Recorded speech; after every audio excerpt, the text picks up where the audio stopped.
Sebelumnya di sini saya akan memperkenalkan diri.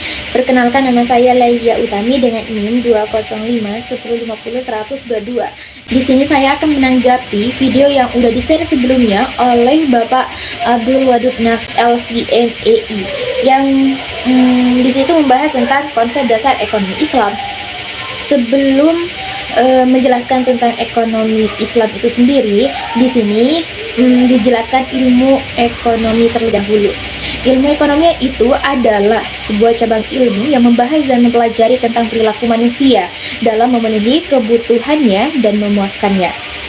Baik, selanjutnya di sini ada definisi ekonomi Islam itu sendiri. Ekonomi Islam, ilmu ekonomi itu adalah sebuah cabang ilmu yang membahas dan mempelajari tentang perilaku manusia dalam memenuhi kebutuhannya dan memuaskannya untuk mencapai falah tersebut berdasarkan pada prinsip-prinsip dan nilai-nilai Al-Quran, As-Sunnah, Ijma, dan Qiyas. Di sini ijma itu apa? Jadi ijma di sini itu adalah kesepakatan ulama-ulama sampai tingkatan mujtahid setelah wafatnya nabi-nabi. Nah, sedangkan qiyas itu menyamakan suatu yang baru. Jadi tidak ada barunya. Yang selanjutnya, yang ketiga itu di sini ada perbedaan antara ekonomi Islam, kapitalis, dan sosialis. Oke, lanjut. Di sini kan ada perbedaan antara ketiganya. Nah, di sini berdasarkan dari sumbernya. Kalau Islam itu bersumber dari Al-Quran, As-Sunnah, dan ijtihad ulama. Nah, sedangkan kapitalis ini bersumber dari pemikiran dan pengalaman manusia, dan sosialis ini bersumber dari pemikiran dan pengalaman manusia. Sama saja dengan kapitalis tersebut. Selanjutnya yang kedua itu dilihat dari kompetisi. Jadi kalau Islam itu dikontrol syariat Islam. Nah, sedangkan kompetisi dari kapitalis ini bebas atau melahirkan monopoli. Sedangkan yang sosialis ini tidak terjadi mekanisme pasar dan tidak ada persaingan. Jadi perbedaan antara ketiganya seperti itu. Baik, selanjutnya di sini dilihat dari pengakuan kepemilikan. Nah, kalau Islam itu kepemilikan individu dan umum secara nisbi. Jadi sesuai dengan Al-Quran, As-Sunnah, Ijtihad, dan juga Ijtihad ulama. Nah, selanjutnya kalau kapitalis ini pengakuan kepemilikan itu individu secara bebas. Nah, sedangkan yang sosialis ini tidak mengakui kepemilikan individu, semua alat produksi pemilik umum. Jadi kalau sosialis ini lebih ke umum saja. Selanjutnya di sini dilihat dari kesejahteraan bersifat. Kalau Islam itu jasmani, rohani, dan akal. Sedangkan kapitalis ini bersifat jasmani belaka. Sama saja, yang sosialis sama saja dengan kapitalis tersebut juga bersifat jasmani belaka. Oke, yang terakhir di sini dilihat dari mekanisme pasar. Nah, kalau Islam itu bekerja menurut maslahah. Nah, sedangkan kapitalis ini dibiarkan berjalan sendiri. Sedangkan yang sosialis ini dijalankan lewat perencanaan pusat oleh pemerintah. Nah, selanjutnya di sini ada sumber hukum ekonomi Islam. Sumber hukum ekonomi Islam itu ada 4. Yang pertama itu ada Al-Quran, As-Sunnah, Ijma, sama Qiyas.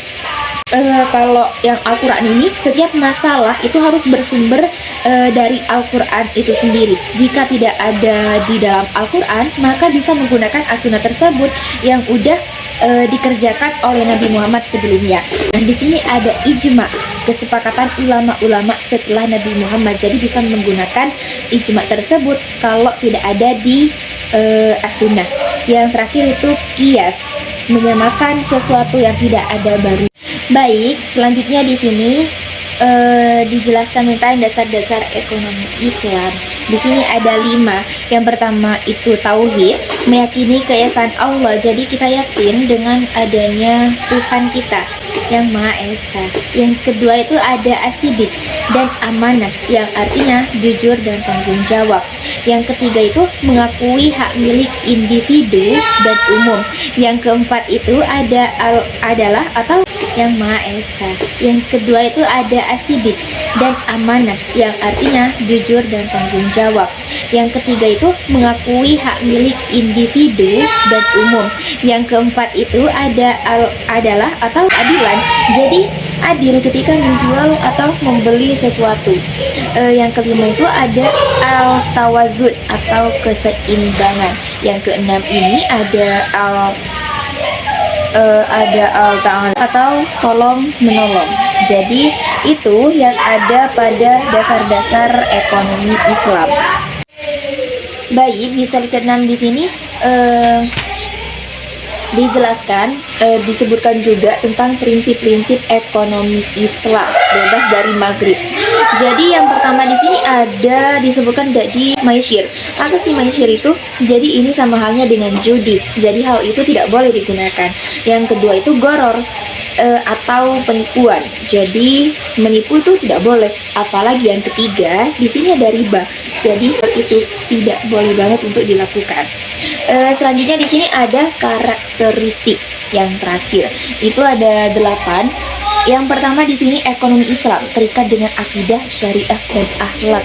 Jadi antara ketiganya, antara akidah, syariah dan akhlak ini tidak antara kesatuan yang tidak bisa dipisahkan.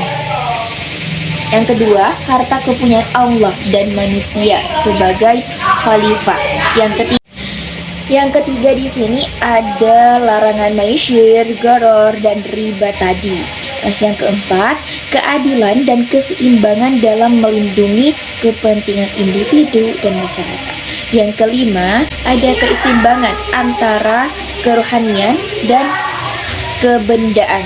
Yang keenam, bimbingan konsumsi. Yang ketujuh, petunjuk investasi. Yang terakhir di sini ada zakat.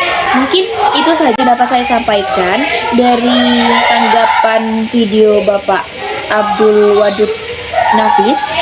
Kurang lebihnya mohon maaf. Wassalamualaikum warahmatullahi wabarakatuh.